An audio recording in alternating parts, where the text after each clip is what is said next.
Hello friends, मैं हूं Deepika and welcome to कानूनी सोच। दोस्तों, आज जिस केस के बारे में हम बात करने वाले हैं उस केस से लगभग सभी लोग परिचित हैं और बहुत लोगों के वो केस चल भी रहे हैं।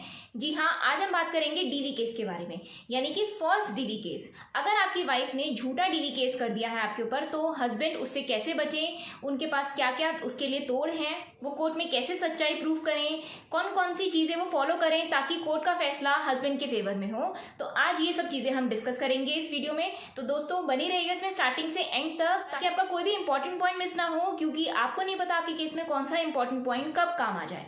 और दोस्तों, वीडियो शुरू करने से पहले कहना चाहूंगी कि अगर आप हमारे चैनल पे नए हैं, पहली बार आ रहे हैं और अब तक सब्सक्राइब नहीं किया है तो प्लीज सब्सक्राइब कर लीजिए और हाँ, नोटिफिकेशन बेल पे भी जरूर क्लिक कर लीजिए, क्योंकि हम आपके लिए टाइम टू टाइम ऐसी important legal videos with important legal information लाते रहते हैं। दोस्तों, होता क्या है, जब भी हस्बैंड वाइफ के बीच में झगड़ा होता है, कोई भी विवाद होता है, तो वाइफ जो है वो बहुत सारे केसेस डाल देती हैं हस्बैंड के ऊपर या उनके परिवार वालों के ऊपर। जैसे 498A हो गया, डीवी हो गया, मेंटेनेंस का हो गया, डाइवोर्स का हो गया, एक्सेट्रा एक्सेट्रा, इस तरह से केसेस डाल देती हैं।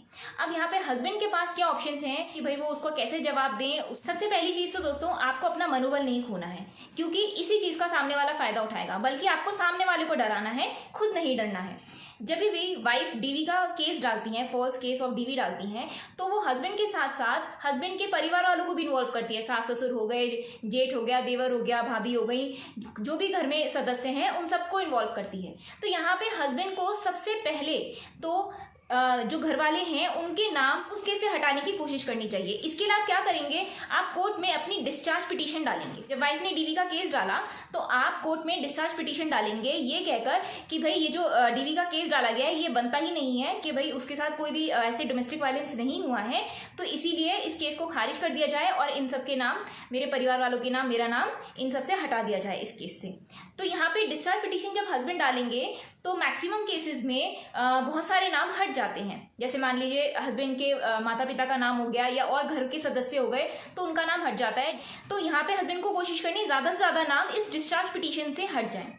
अब जितने नाम हट गए तो वेल एंड गुड। अब जो नहीं हटे, फिर उसके जवाब में एक अच्छा सा एडवोकेट हायर करके हस्बैंड को फिर उस डीवी के केस का जवाब देना चाहिए। अब यहाँ पे दोस्तों, हस्बैंड के लिए जरूरी है कि वो उनके जो एविडेंसेस हैं वो स्ट्रांग हो। जो भी आपके पास सबूत हैं कि भाई एक्चुअल में डीवी हुआ ही नहीं है वाइफ के साथ। मान लीजिए वाइफ कह रही है कि इस दिन इस समय भाई मेरे हस्बैंड ने मुझे मारा पीटा, या मेरे देवर भाभी ने मेरे को मारा पीटा, या कुछ भी एक्सेट्रा वो कह रही है कि भाई मेरे पे जुल्म हुए।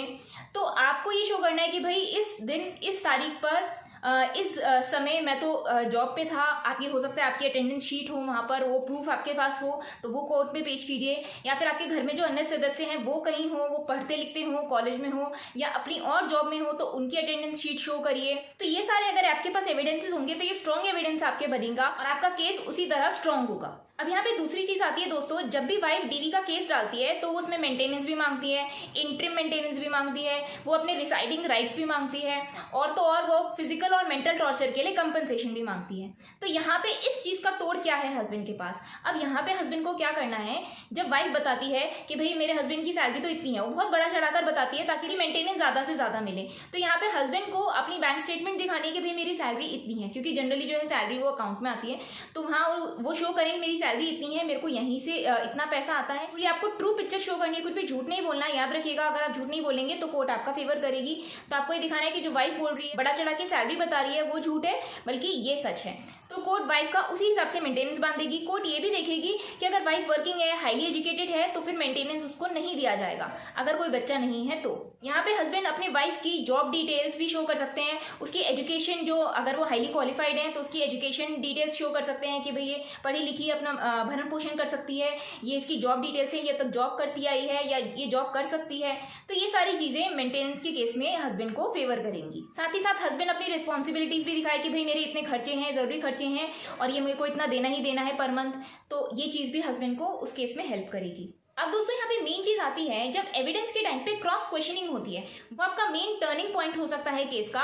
अगर आपके एडवोकेट बहुत अच्छे हैं, उनकी कन्विंसिंग पावर बहुत अच्छी है, तो वो वाइफ से ऐसी क्रॉस क्वेश्चनिंग करे कि वो अपनी ही बयान में फंस जाए, अपनी ही बयान से पलट जाए और केस हस्बैंड के फेवर में टर्न हो जाए। तो ऐसा कब होता है दोस्तों? जब इंसान झूठ बोलता है तो वो उसमें जरूर फंसता है। अब यहाँ पे अगर वाइफ ने झूठा केस डाला है डीवी का, तो जब लॉयर उनसे क्रॉस क्वेश्चनिंग करेंगे, अलग अलग ऐसे सवाल पूछेंगे जिसमें वो फंस सकती है, तो बहुत सारे चांसेस होते हैं कि वाइफ जो है अपने बयान से पलट जाए या फिर गलत कोई जवाब दे दे।